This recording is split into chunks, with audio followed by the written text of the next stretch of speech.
invite à la prière. Oui, Seigneur, notre Père, tu es le roi de gloire. Tu es élevé au-dessus de toute autorité. Et quand tu es descendu sur la terre, ton autorité a été révélée. Mais ta gloire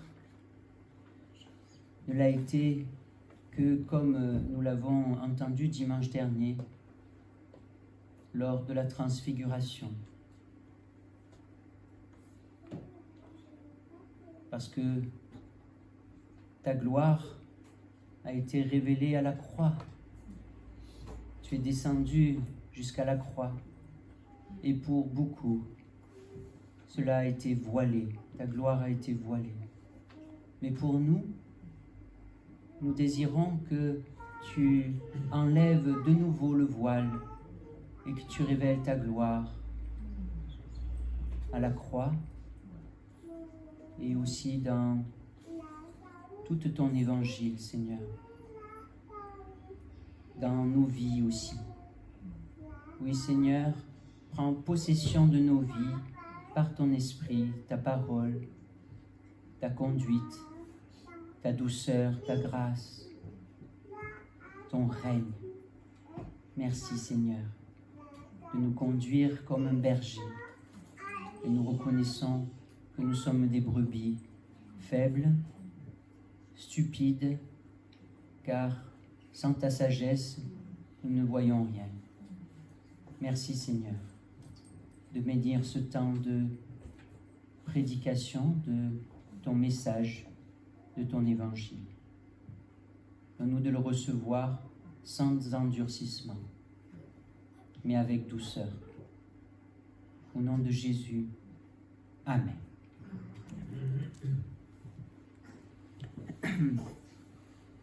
Alors, comme je le disais tout à l'heure, voilà un texte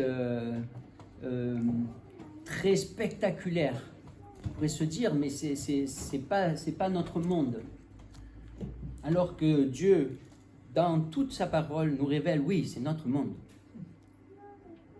Oui, nous sommes influencés par des puissances mauvaises. Si nous ne regardons pas à Christ, à sa majesté, à sa gloire, à son règne, à sa croix, à son salut, nous ne sommes pas équipés pour faire face à ces armées de démons, à l'armée de Satan qui voile nos yeux, qui nous aveugle, qui nous fait penser que nos propres raisonnements sont assez sages pour nous révéler ce qui concerne Dieu ou pas de Dieu. Hein?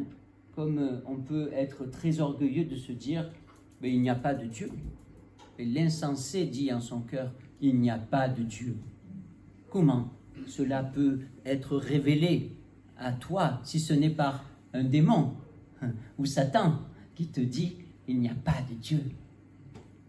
Eh oui, c'est l'influence du monde spirituel. Alors, nous avons vu il y a quelque temps le combat spirituel et nous y sommes là, hein, avec l'autorité du Christ. Mais Jésus, il débarque dans cette région qui est appelée la Décapole parce que c'était une région où il y avait 10 villes. Ce n'était pas des très grandes villes, mais c'était toute une région où il y avait 10 villes. Et on le voit, c'était un territoire quand même très impur, dans le sens où pour un juif, il y avait beaucoup de non-juifs, il y avait des porcs, des milliers de porcs là, qui se nourrissaient, vous voyez, et il arrive, et en plus, l'accueil de Jésus hein, dans cette région est fait par un possédé, hein, par un esprit impur. Hein. Jésus est accueilli par un esprit impur, en fait. Voilà, ça c'est la région où il débarque. Hein. En fait, c'était un homme déchaîné, mais plutôt, on pourrait dire, un homme enchaîné par des démons. Et cet homme est vraiment dans un état désespéré, désespérant. N'oublions pas ça. N'oublions pas. Parce que Jésus, il a été rempli de compassion pour cet homme quand il l'a vu. Oui. Mais il a fait comme cela pour chacun de nous. Il a vu notre misère, même si nous ne la voyons pas.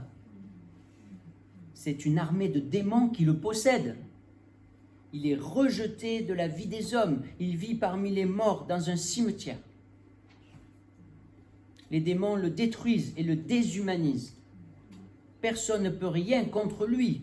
Toutes les méthodes ont été essayées pour le maîtriser et non pour le délivrer. Personne, ni sa famille, ni la société, ne semble compatissante envers lui. Il voudrait bien s'en débarrasser, le chasser loin d'eux. D'ailleurs, il est rejeté parmi les morts dans un cimetière. Isolé. Et l'état de cet homme m'interpelle en fait. M'a beaucoup interpellé. Il me dit, mais toi, comment tu regardes des personnes qui sont tellement influencées par des puissances mauvaises? Comment tu regardes? Avec un regard de compassion ou avec un regard de rejet? Combien de personnes dans nos églises ou rejetées de nos églises sont dans un état désespéré, liées à des morts, allant peut-être tous les jours au cimetière, ou marchant parmi des pensées mortifères, possédés par une drogue légale ou non, tellement possédés par une autorité plus grande qu'eux, qu'ils ne peuvent pas se soumettre à une autorité, ni dans la société, ni dans la famille, ou ni dans l'Église. Comment accueillir une telle personne? On pourrait se dire, ah mais ça, maintenant, aujourd'hui, on pourrait se dire, ben, il y a des services psychiatriques. Pour cela, il va y avoir peut-être une camisole chimique, vous voyez, pour ces hommes, pour ces personnes-là. Mais nous, Église, nous devons nous poser la question, pas comme le monde. Comment Jésus a accueilli cette personne alors? Si nous voulons l'accueillir, si on veut avoir ne serait-ce que de la compassion et de voir comment le Seigneur nous appelle à réagir par rapport à des personnes comme ça, comment Jésus accueille cette personne? Jésus, il est saint et pur, hein? Et il entre dans ce territoire si impur, hein? Mais il y va. Il est plein de compassion pour cet homme, il a pitié de lui, il s'approche pour chasser des démons de cet homme. Vous voyez? Il prend autorité. Bon, bien sûr, c'est le roi. Il faut se dire, ben, c'est lui, il prend autorité, il peut chasser les démons, vous voyez? Mais en fait, il faut bien réfléchir à ça, parce que Jésus, il a envoyé ses disciples chasser les démons, prendre autorité. Et sommes-nous ses disciples à Jésus? Est-ce qu'il nous a donné, nous, autorité pour chasser les démons? Prendre autorité, mais pas inventer qu'il y ait des démons, hein, parce que ça, il ne faut pas inventer non plus, parce que sinon on peut se dire il y a des démons partout, et ça y est, et on parle comme si, voilà, inspiré par l'Esprit Saint, je peux dire n'importe quoi. Non, attention à ce qu'on dit et ce qu'on fait. Hein? Mais il nous a donné cette autorité. Et Jésus, lui, il vient avec son autorité de roi, il vient en tant que roi avec son autorité et sa sainteté, mais aussi sa compassion. Et il ne demande pas comment se fait-il que cet homme a laissé entrer toute une armée de démons en lui. Oui, parce qu'on pourrait se dire, mais il faut savoir tout le passé d'une personne pour comprendre, pour délivrer une personne. Mais nous ne savons pas toutes les influences, nous n'avons pas de regard à part le Seigneur qui dévoile les choses. Vous voyez ? C'est le regard du Seigneur qui importe. Vous voyez ? Et il demande avec autorité quel est le nom de l'esprit impur. Nommer le démon, c'est déjà le dominer, le maîtriser. Vous voyez ? Et son nom est Légion, car ils sont plusieurs. Et une légion romaine était composée de 6000 hommes. C'est une armée. Jésus n'a pas besoin de faire tout un cirque pour chasser les démons. Hein ? Sa parole suffit.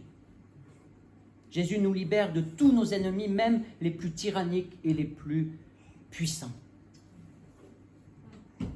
Il nous dit de prendre autorité.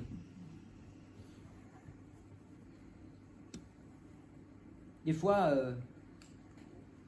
je rencontre cela. Mais il faut que j'entende le Seigneur me dire. Et parfois, les gens nous le demandent. Parce qu'ils savent qu'il y a besoin de prendre autorité. Prends autorité. Ne fais pas juste un petit... je ne sais pas comment faire, vous voyez? Oui, je ne sais pas comment faire, mais le Seigneur, il sait. Et le Seigneur nous a donné autorité.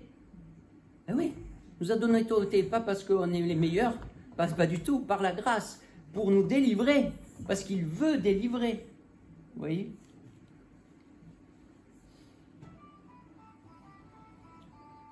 Jésus est le Seigneur au-dessus de tous. Et sa victoire sur Satan et son armée de démons est totale. Et Jésus, il ne supplie pas les démons de sortir. Il parle avec autorité et commande aux démons de sortir. Ce sont les démons qui supplient Jésus. Ils craignent le jugement de Christ. Nous allons voir aussi qu'il y a 3 fois le verbe supplier dans ce texte. 3 fois. Là, la première fois, c'est les démons qui supplient Jésus. Ils craignent le jugement de Christ. Et Jésus, avec son autorité, le Seigneur, permet aux démons d'aller vers le troupeau de porcs. Voyez. Jésus, il dit oui, je me supplie de faire ça, je fais ça. Vas-y. Et les démons sont chassés de l'homme. Et qu'est-ce qui se passe? Eh bien, les porcs, ils sont possédés et puis ils tombent et ils sont noyés. Le résultat, on pourrait dire, de la prière des démons, c'est leur perte. Et on pourrait se dire, par rapport à l'enfer, il en est de même. C'est-à-dire, Jésus dit oui, tu veux vivre ta vie, tu veux être ton propre roi, tu veux laisser cours à ce que tu veux, vas-y. Je me supplie de ça, vas-y. Et ça, c'est l'autorité vers l'enfer. Continuons. Les gens de la Décapole vinrent voir ce qui s'était passé. Ils arrivent auprès de Jésus et voient l'homme qui avait été possédé entièrement apaisé. Et ils prirent peur. Alors, ils se mirent à supplier Jésus de quitter leur territoire. Jésus répond à cette deuxième supplication en repartant par la mer. Vous ne voulez pas de ma présence, vous méprisez cette présence qui délivre. Vous vous rendez compte? Vous vous rendez compte? Parce que ça dérange. Parce qu'il va y avoir une purification. Et oui, du territoire, il est impur, il est corrompu. Combien il y a de territoires corrompus? Avec mon épouse, on prie pour Haïti. Je pense que vous priez pour Haïti. Mais ce pays nous semble tellement visiblement corrompu. Vous voyez? Et qu'en est-il de Jésus? Qu'en est-il de Jésus? Est-ce qu'ils veulent un Jésus à leur façon, à leur sauce, ou le Jésus qui chasse les esprits impurs, hein? Et que ça va déménager à tous les niveaux, hein? Parce que là, c'est de partout, pratiquement dans toute la société, qu'il va y avoir une purification et qu'il va y avoir des conséquences à cette purification. Mais non, la supplication, donc on pourrait dire la prière de ces gens, de ceux qui gouvernent un peu cette région, c'est de supplier Jésus de s'en aller. Il répond, ok, je pars. Mais Jésus va entendre une nouvelle supplication, la troisième de notre texte, celle de l'homme délivré des démons. En chassant la légion de démons, Jésus a libéré cet homme et l'a restauré entièrement dans son humanité. Il est assis, dans son bon sens, et il est habillé. Habillé. Ça voulait dire qu'avant, il était nu. Hein? Cet homme veut suivre Jésus. C'est naturel. Il se dit, mais il supplie Jésus de rester avec lui. Mais Jésus lui dit non. C'est à la seule supplication qu'il dit non.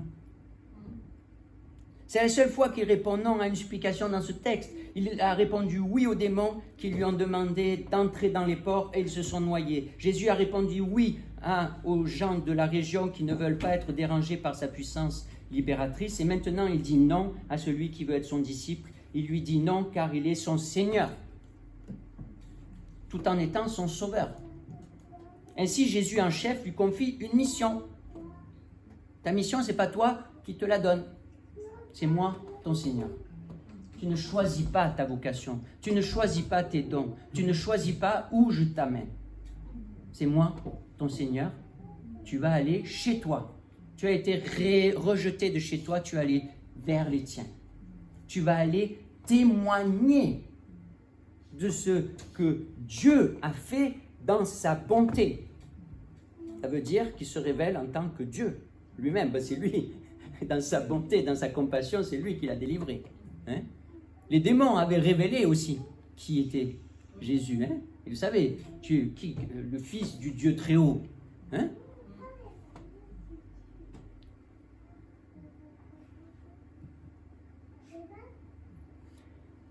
Là, je voulais dire quelque chose d'important par rapport à nous tous. Témoigner, c'est simple. Dans ce texte, c'est simple. Retourne chez toi, dans ta famille, et raconte-leur tout ce que le Seigneur a fait de sa bonté pour toi. Pourquoi c'est compliqué pour nous? Pourquoi se dire, mais je ne sais pas, même moi, dans ma propre famille, j'ai du mal à témoigner. Pourquoi? Il y a besoin que le Seigneur, dans sa promesse, parce que quand il envoie, il nous donne sa promesse de l'Esprit, qui donnera les mots, qui donnera l'autorité, pas pour être violent, hein, pas pour violer les consciences, pas du tout, mais pour dire ce que Dieu a fait pour moi dans sa bonté. Est-ce qu'il a fait quelque chose pour vous dans sa bonté? Allez chez vous, témoignez parmi les vôtres. Alors on me dirait, mais il n'obéit pas, on dirait. Moi je dirais qu'il a obéi, mais son témoignage a tellement débordé de sa maison et de sa famille, qu'elle a débordé dans toute la région. Hein, parce qu'il a témoigné dans toute la région des 10 villes. Vous voyez, par la maison, parce qu'il a pris autorité dans sa maison. Mais ça a débordé après. Voilà. Parce que dans sa grâce, la grâce de Dieu, elle est surabondante. Donc en conclusion, Jésus a entière autorité sur les puissances des ténèbres. Car dans l'évangile de Marc, on le voit très nettement, il va de façon déterminée vers la croix. On l'a vu dimanche dernier, hein. Il y a eu le basculement dans la transfiguration. Après, il y a eu la gloire. Terminé, il va vers la croix.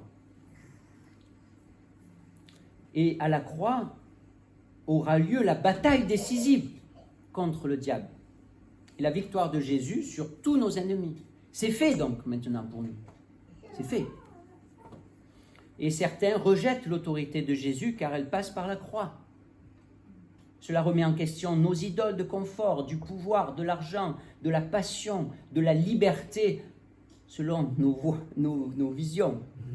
Dans leur crainte de cette autorité du Christ, les gens de la Décapole n'accueillent pas Jésus. Ils méprisent la grande valeur de la présence du Christ, celui qui délivre les hommes de l'armée de Satan. Donc ne chassons pas Jésus de notre vie sous prétexte que cela nous dérange. Sous prétexte que son autorité, elle va avoir beaucoup de conséquences, de renoncement sûrement. Mais saisissons sa victoire par la foi, sa victoire est totale. Jésus a une autorité royale au-dessus de tout. Son règne a déjà commencé. Il vient bientôt établir parfaitement et totalement son royaume sur la terre. Annonçons ce royaume. Amen.